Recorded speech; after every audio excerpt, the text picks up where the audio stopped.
G'day, Trooper Cody and Steve, and this video is as a result of a very kind person sending me a video they thought I might be interested in.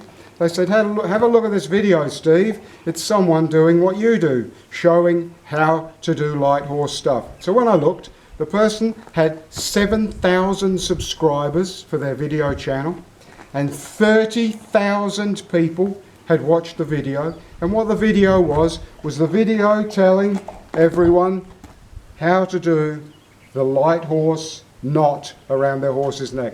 30,000 people had seen the incorrect way to do the knot, had seen the way to do the knot so that you create a hangman's knot to strangle your horse. This is the scary thing about people teaching or showing things on YouTube and showing the wrong thing. 30,000 people had seen how to do the knot wrong. So what we're going to do, we're going to do this video to show you how this knot should be done. Now I tell you, at the time my wife said to me, Steve, you have got to make a comment there and say that that knot has been done in a hangman's noose and it's going to strangle those horses. How can you? I made a comment once on a video, on a photograph on Facebook, simply saying the photo had been processed around the wrong way, probably because it was made from a slide in the 60s, and I got comments made that I was being a nitpicker for saying that the photo had been reversed, when really all I was saying that for was so that it could show the police road left-handed, not right-handed, because the photo was back to front. So there's no way I was going to put on that the knot had been done wrong. But the most important thing you can see about this knot, so there's 7 loops. There have to be 7. If there aren't 7, the rope wasn't long enough. The next thing is, you see this rope coming this way. Well, when I pull on this knot, I pull on that knot, I cannot pull that any tighter because it's locked. So now we look at the other 2 ends, and we pull this one, and when I pull this one, again, I can't pull that any tighter because it's locked. So then we look at this one, and I pull this one, and I can't pull that any tighter because it's locked. That is locked 3 ways. The reason people don't make this knot, the reason people don't do this knot, the reason people strangle their horses using a hangman's knot is because it's tricky to do.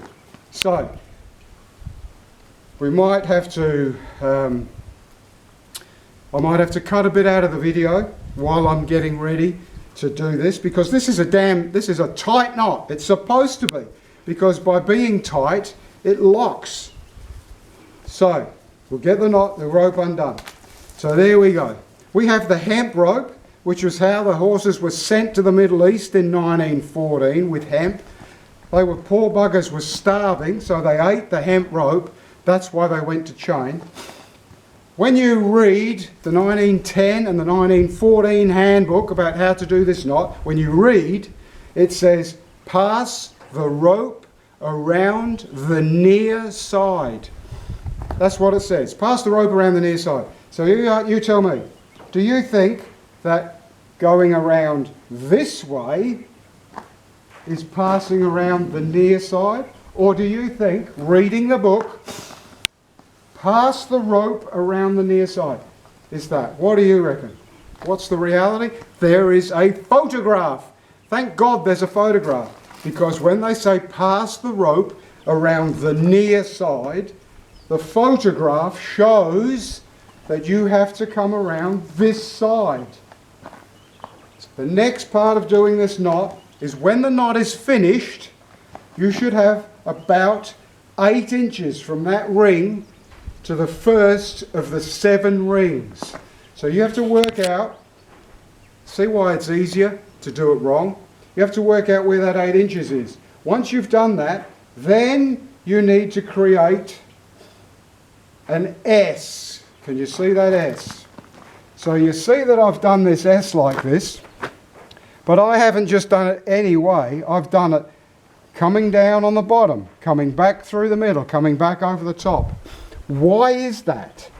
That's because you have to go through the bottom loop and then you come round. The other thing that book says, my goodness, is this done wrong everywhere around Australia?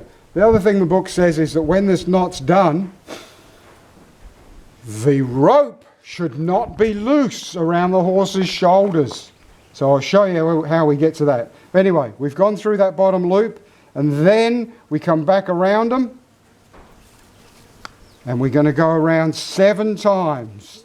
2, 3, 4, 5. Okay, I haven't done enough rope, so that should have been 7, but that is how you get to this point. When you go through here, then you can pull your rope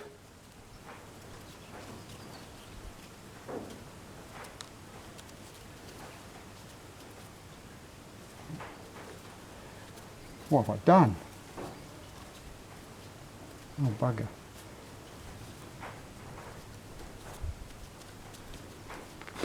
So then, I've kept that running, because at least with the camera still running, you can see why people take the shortcut and do it wrong.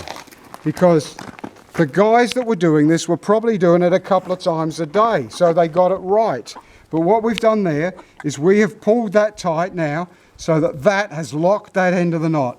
Then what we have to do is we have to pull the other piece, and we pull that through, and it locks that. So now you might be saying to yourself, hang on Steve, you said that none of the knot ropes moved. And that's because they only move until you lock them.